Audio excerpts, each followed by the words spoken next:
बहुत समय पहले की बात है।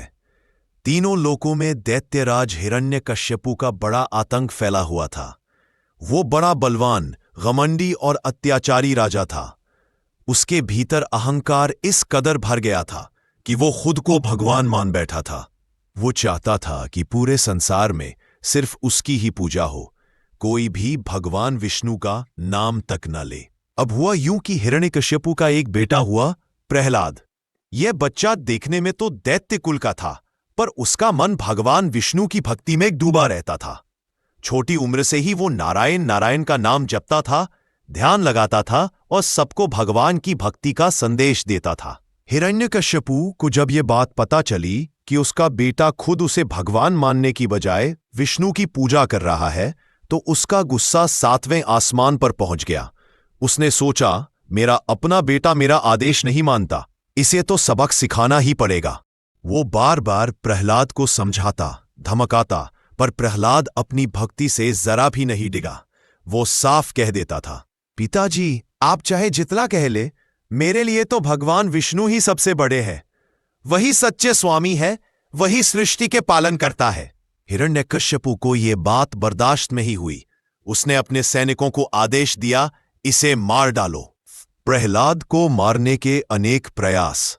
सैनिकों ने पहले प्रहलाद को हाथियों के पैरों तले कुचलवाने की कोशिश की, मगर हाथी उसके पास पहुंचते ही शांत हो गए। फिर उन्होंने उसे जहरीले सांपों के बीच फेंका, लेकिन सांपों ने उसे काटा तक नहीं। कभी उसे आग में डाला, कभी समुद्र में, कभी पहाड़ से नीचे फेंका, लेकिन हर बार भगवान विष्णु ने अपने भक्त की रक्षा की।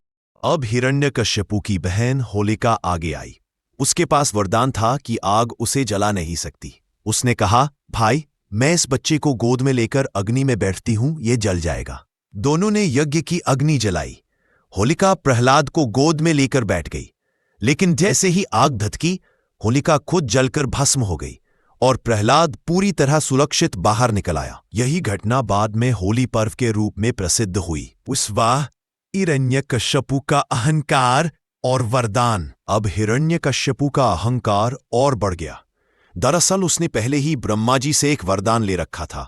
उसने मांगा था कि मुझे न कोई मनुष्य मार सके, न कोई पशु, न दिन में मरूं न रात में, न घर के अंदर न बाहर, न धरती पर न आसमान में, न किसी अस्त्र से। ब्रह्मा जी ने कहा, तथास्तु। बस यही वरदान उसे अजेय बना बैठा था। उसे लगता था अब कोई उसका कुछ नहीं बिगाड़ सकता। वह क्षण जब भगवान प्रकट हुए। एक दिन हिरण्यकश्यपु अपने महल के स्तंभ के पास खड़ा था। तू जिस विष्णु को भगवान मानता है, वह कहाँ है? क्या वह इस खंभे में है? प्रहलाद ने शांत भाव से कहा, हां पिताजी, भगवान हर जगह है, इस खंभे में भी। यह सुनते ही हिरण्यकश्यपु ने गुस्से में तलवार उठाई और जोर से उस खंभे पर प्रहार किया। अचानक वहां से एक भयानक गर्जना हुई, इतनी तेज कि पूरा महल कांप उठा। खंभा फट गया और उसमें से प्रकट हुए भगवान विष्णु का अद्भुत अवतार, नृसिंह अवतार। आधा मनुष्य, आधा सिंह। उनके शरीर का ऊपरी भाग सिंह का था और नीचे का मानव का। आंखों से अग्नि की ज्वाला निकल रही थी, नाखून तलवार जैसे थे और उनका रूप इतना तेजस्वी था कि देवता भी कांप उठे। हिरण्यकश्यपु का अंत। भगवान नृसिंह ने गर्जना करते हुए हिरण्यकश्यपु को पकड़ लिया। अब सोचिए, वरदान के कारण न कोई मनुष्य उसे मार सकता था, न कोई जानवर, लेकिन भगवान तो न आधे मनुष्य थे, न पूरे पशु, न दिन था न रात। वह समय था संध्याकाल। न घर के अंदर न बाहर। वो जगह थी महल के चौखट पर। न धरती पर न आसमान में। भगवान ने उसे अपनी जांघों पर रख लिया और न किसी अस्त्र या शस्त्र से, बल्कि अपने नाखूनों से उसका वध कर दिया। इस तरह भगवान ने ब्रह्मा के वरदान का उल्लंघन किए बिना उस दैत्य का अंत कर दिया। आनंद। भक्त प्रहलाद की विजय। हिरण्यकशिपु के मरने के बाद भी भगवान नृसिंह का क्रोध शांत नहीं हो रहा था।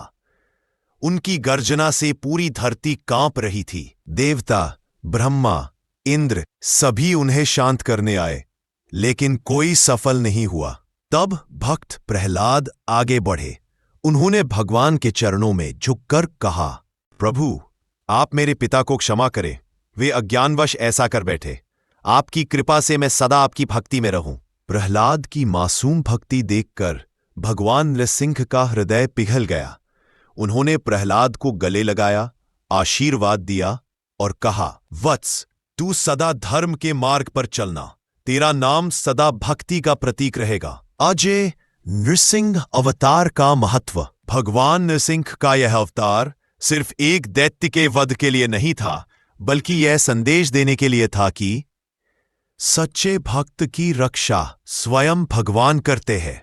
जब कोई व्यक्ति पूरी श्रद्धा और सच्चे मन से भगवान का नाम लेता है तो कोई भी शक्ति उसका कुछ नहीं बिगाड़ सकती। भले ही संसार का सबसे बड़ा राजा या राक्षस उसके खिलाफ क्यों ना हो, भगवान उसकी ढाल बन जाते हैं। नृसिंह अवतार हमें यह भी सिखाता है कि अहंकार चाहे कितना भी बड़ा क्यों न हो, उसका अंत निश्चित है। हिरण्यकशिपु सोचता था कि वो अमर है, लेकिन भगवान ने साबित कर दिया कि दुष्टता का अंत और धर्म की विजय सदा होती है। आज भी क्यों मनाते हैं नृसिंह जयंती? हर साल वैशाख मास के शुक्ल पक्ष की चतुर्दशी को नृसिंह जयंती मनाई जाती है। इस दिन भक्त उपवास करते हैं, मंदिरों में भगवान नृसिंह की पूजा होती है और भक्त प्रहलाद की कहानी सुनाई जाती है। कहा जाता है कि जो इस दिन भगवान नृसिंह की आराधना करता है, उसके जीवन से भय और नकारात्मकता दूर हो जाती है।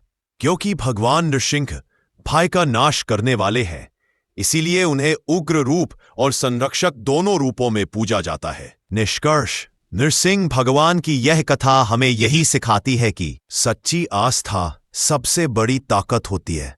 जो धर्म के मार्ग पर चलता है उसकी रक्षा स्वयं ईश्वर करते हैं, और जो अहंकार में अंधा होकर अधर्म करता है उसका विनाश निश्चित है। प्रहलाद की भक्ति और नृसिंह भगवान का अवतार आज भी हर भक्त को यह भरोसा दिलाता है कि जहां भक्ति सच्ची होती है वहां भगवान स्वयं प्रकट हो जाते हैं।